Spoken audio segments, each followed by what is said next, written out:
Hello viewers, welcome to my channel NS academy. आज हमारा topic है केस स्टडी। बीएड में केस स्टडी बनानी पड़ती है। वो किसी भी सेमेस्टर में हो सकती है, ये आपके यूनिवर्सिटी पर डिपेंड करता है। वैसे ये आखिरी सेमेस्टर में हम बनाते हैं, 4th सेम में। तो केस स्टडी यानी जीवन वृत्तांत। केस किसे कहते हैं? एक चैलेंजिंग चाइल्ड। जो भी बीएड कर चुके हैं उन्हें इस चीज़ की जानकारी है, बट फिर भी मैं एक बार बता दूं कि किसी भी चैलेंजिंग चाइल्ड जो कि थोड़ा सा नॉर्मल चाइल्ड से हटके होता है, उसे हम केस कहते हैं। और उसकी पूरी स्टडी या उसके पूरे जीवन के वृत्तांत जो हम हिस्ट्री उसकी निकालते हैं, और उसकी पुरानी हिस्ट्री निकाल के हम उसके भविष्य को कैसे सुधार सकते हैं, ये पूरी जानकारी निकालना ही केस स्टडी या जीवन वृत्तांत कहलाता है। और बीएड में हम बच्चों की यही तो करते हैं कि बच्चों को हम किस तरीके से सुधार लाएं उनके जीवन में, तो इसलिए हम केस स्टडी बनाते हैं। तो केस स्टडी कैसे, केस स्टडी का एक पुराना वीडियो मेरे चैनल पे पहले से डला हुआ है, बट वो बहुत पुराना है, 2 years अगो का है वो। तो उसमें क्वालिटी भी सही नहीं है और कुछ लोगों को उसमें प्रॉब्लम है। वैसे उसमें काफ़ी सारे व्यूज़ हैं और काफ़ी सारे लोगों ने उसे पसंद किया है, बट उसको एक अपडेटेड वर्जन में इस तरीके से बता रही हूँ कि हमें कैसे बनाना है। तो केस आपका किसी भी तरीके का हो सकता है। वो बच्चा नॉर्मल है, एबनॉर्मल है, या वो डीफ एंड डम है। मेरा पुराना वीडियो में एक बच्ची है जो डीफ और डम है। आप कुछ भी ले सकते हो। वो हैंडीकैप्ड हो सकता है, वो आपके आसपास का कोई बच्चा हो सकता है। और केस स्टडी हमें किसी एक रियल चाइल्ड पर बनानी है, ये मनगढ़ंत नहीं होना चाहिए। तो छात्र समस्या का प्रकार, ये टॉपिक बता रही हूँ, इसके अंदर आपको डिटेल्ड आपको भरनी है, आपको पूरी डिटेल में इसे समझाना है। केस स्टडी जितना लंबा और जितना डीप होगा उतना ही अच्छा। तो छात्र समस्या का प्रकार, छात्र को समस्या क्या है? छात्र समस्या चयन का कारण, आपने वो छात्र की समस्या को चयन क्यों किया? एक जीवन वृत्तांत बनाने के लिए, यानी वो इतनी बड़ी समस्या है या आपको उसमें इंटरेस्ट क्यों आया? उद्देश्य क्या है आपका?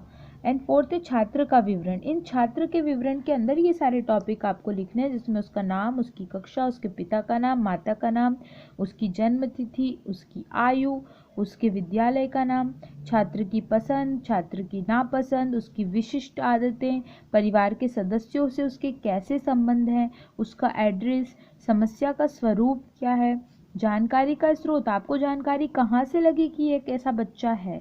ये सारी चीज़ें आपको छात्र के विवरण में लिखना है। फिर अब जन्म संबंधी जानकारी, जिसमें उसका जन्म स्थान, जन्म के समय माता का स्वास्थ्य कैसा था, बच्चे का कैसा था, जन्म के समय कोई दुर्घटना हुई थी क्या उसके साथ, ये लिखना है। अब स्वास्थ्य संबंधी जानकारी, उसमें आपको लिखना है बच्चे का भार क्या है, उसकी ऊंचाई क्या है, उससे दृष्टि दोष है क्या, उससे बोलचाल में कोई प्रॉब्लम है, उसे सुनने में कोई प्रॉब्लम है, और उसका सामान्य स्वास्थ्य। ये केवल मैं टॉपिक बता रही हूँ, इसके अंदर आपको भर भर के लिखना है खूब खूब सारा। एंड 7 टॉपिक है पारिवारिक जानकारी देना है। इसके अंतर्गत आप माता पिता एक साथ रहते हैं क्या, पिता का नाम, पिता की शिक्षा, पिता का व्यवसाय, माता का नाम और माता की शिक्षा। यहाँ मेरा पेन चेंज हो गया है तो कलर आपको थोड़ा डिफरेंट लगेगा। भाइयों की संख्या और उनकी आयु, बहनों की संख्या और उनकी आयु, परिवार के कुल सदस्यों की संख्या, परिवार एकल है या संयुक्त है, क्या माता पिता बच्चे से प्यार करते हैं, परिवार में मनोरंजन की क्या क्या सुविधाएं हैं, क्या माता पिता बच्चे को शिक्षा में सहयोग करते हैं, या बालक अपना समय कैसे व्यतीत करता है, घर में अनुशासन की क्या व्यवस्था है। ये सारी चीज़ें आपको पारिवारिक जानकारी के अंतर्गत लिखनी है। ये दिख रहा है छोटा, बट ये बहुत बड़े बड़े टॉपिक है, इनमें आपको पूरा पूरा लिखना है। और ये सारी जानकारी आपको परिवार में जाकर जुटानी है और लिखना है। 8 टॉपिक पे आपको सामाजिक और आर्थिक स्थिति लिखनी है। परिवार की कुल आय कितनी है, आय के साधन, क्या परिवार के पास खुद का अपना घर है, या घर के आसपास का परिवेश कैसा है, समाज में परिवार की स्थिति क्या है। अब ये स्थिति आर्थिक भी हो सकती है और सामाजिक स्थिति भी, उनकी क्या किस तरीके का परिवार है, उसका स्टैंडर्ड ऑफ लिविंग कैसा है। इसके अंतर्गत आप और भी अपने टॉपिक जोड़ना चाहें तो जोड़ सकते हैं। अब बुद्धि की स्थिति, बच्चे की बुद्धि की स्थिति क्या है, शिक्षक के विचार और माता पिता के। देखो दोनों विचार बिल्कुल डिफरेंट होंगे। हर माँ बाप सोचते हैं कि हमारा बच्चे से अच्छा इस दुनिया में कोई है ही नहीं, हमारा बच्चा बहुत बुद्धिमान है। तो दोनों के विचार लिखने हैं आपको, टीचर क्या कहता है और माता पिता क्या कहते हैं। शैक्षिक, अब ये सारे टॉपिक हैं, इनके अंतर्गत आपको पर्सनली लिखना है शैक्षिक उपलब्धियां, बच्चे को शिक्षा में क्या क्या उपलब्धियां उसने हासिल की है, पाठ्य सहगामी क्रियाएं, पढ़ाई के साथ साथ और क्या क्रियाएं करता है वो, उसकी विशेष रुचियां किस बात में है, उसके व्यक्तित्व के गुण क्या हैं, चाहे वो चैलेंजिंग चाइल्ड है, चाहे वो डीफ एंड डम है, चाहे वो बोल नहीं सकता, सुन नहीं सकता, लेकिन दूसरी चीज़ें कर सकता है, उसके व्यक्तित्व और भी अच्छा हो सकता है, या फिर अगर उसके हाथ में कोई प्रॉब्लम है तो वो पैर से लिख सकता है, इस तरीके के या फिर उसकी वो बहुत ईमानदार है, तो इस तरीके के उसके गुण लिखने हैं आपको कि वो उसके व्यक्तित्व में क्या क्या गुण हैं।